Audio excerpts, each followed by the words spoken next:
জি, হুজুর, আপনাকে একটি হোটেলের তুর্কি জামান হোটেলের একটি ভিডিও দেখানো হয়েছে। যে ভিডিওতে আমরা দেখতে পাচ্ছি যে একটি আহ, হোটেল, বার এবং হোটেল, যেখানে এই পর্যন্ত অনেকবার অভিযান চলেছে এবং সেখানে দেয় ব্যবসা এবং মাদক ব্যবসা চলে। সেই হোটেলের একটি ভিডিওতে দেখা যাচ্ছে হোটেলের একজন স্টাফ, হোটেলের হোটেলের মালিক এবং হোটেলের বর্তমান ডিরেক্টর সাইমন এবং যে মালিক, তিনি আওয়ামী লীগের একজন গণহত্যা মামলার আসামি। তো তার নামে দোয়া করতে বলতেছে কিছু মাদ্রাসার এরকম বাচ্চাদেরকে দাঁড় করিয়ে, এবং সেখানে উপস্থিত একজন মাদ্রাসা শিক্ষক ছিলেন। এখন আমাদের ধর্ম কি কোনো অবৈধ ইনকাম বা হারাম উপার্জিত অর্থ গ্রহণ করতে পারে কিনা বা কেউ দিতে পারে কিনা, এবং দিলে সেটা এই ধরনের কর্মকাণ্ডকে ইসলাম অবমাননা সামিল কিনা, এই বিষয়ে আপনার বক্তব্য জানতে চাচ্ছি। আসলে যে বিষয়টা এখানে আমাকে যে ভিডিওটা দেখানো হয়েছে, যদি ঘটনা সত্য হয়ে থাকে, যেখানে অনৈতিক কাজকাম এবং যেগুলি মানে শরীয়তে নিষিদ্ধ এমন কর্মকাণ্ড যেগুলি হয়, সেই কর্মকাণ্ডকে সহযোগিতা করার জন্য যে দোয়ার আয়োজন, এটা অবশ্যই মানে ইসলামের দৃষ্টিকোণ থেকে সঠিক নয়।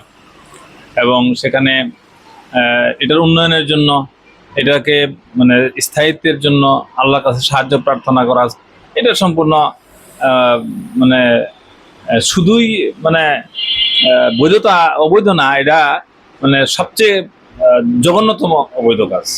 কারণ এটা অবশ্যই হারাম।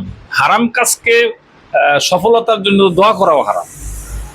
যদি এখানে অরিজিনালি হারাম কাজ সংগঠিত হয়, তাহলে ওই হারাম কাজকে সহযোগিতা করা, দোয়ার মাধ্যমে আল্লাহর কাছে সাহায্য চাওয়া, এটাও ঠিক না।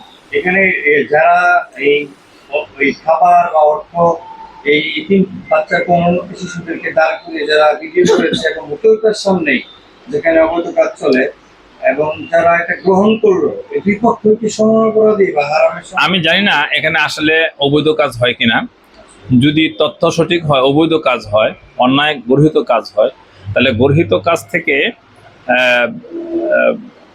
উপার্জিত যে অর্থ, সেটাও তো মানে হারাম। এবং সেই হারাম উপার্জন দিয়ে কোনো হালাল কাজকেও মানে করার অনুমতি নাই, মানে এর মধ্যে কোনো সফলতা বা সওয়াবের কোনো আশা করা যায় না।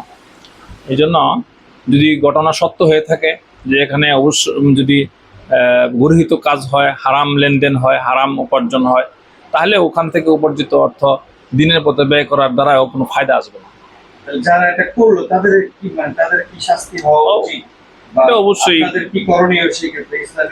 এখানে আমাদের বিষয়টা হচ্ছে কি, আমাদের দেশ তো এখানে শরিয়া আইন তো এই দেশে চালু নেই। শরিয়া আইন যেহেতু চালু নাই, এই জন্য এটা সামাজিকভাবে বিভিন্ন জায়গায় এইগুলি সাধারণত সামাজিকভাবে এগুলি বিভিন্ন সিদ্ধান্ত নিতে হয়। আর রাষ্ট্রীয়ভাবে নেওয়ার মতো তো সুযোগ এখানে নাই, যেহেতু শরিয়া আইন রাষ্ট্রীয়ভাবে স্বীকৃত না। বাংলাদেশে তো যেমন মূর্তি মূর্তি শরিয়া আইন সম্মত দেশ না, আমাদের শরিয়া আইন দ্বারা পরিচালিত না।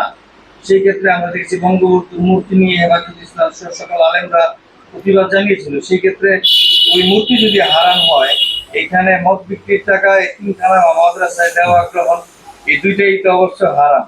তখন তাহলে এইটা কেন শরীয়ত? আসলে আমাদের দেশে হারামের 6 লাভ। এখন সারা শরীরে ঘাও ওষুধ দিবা কোথায়, বিষয়টা হচ্ছে এখানে।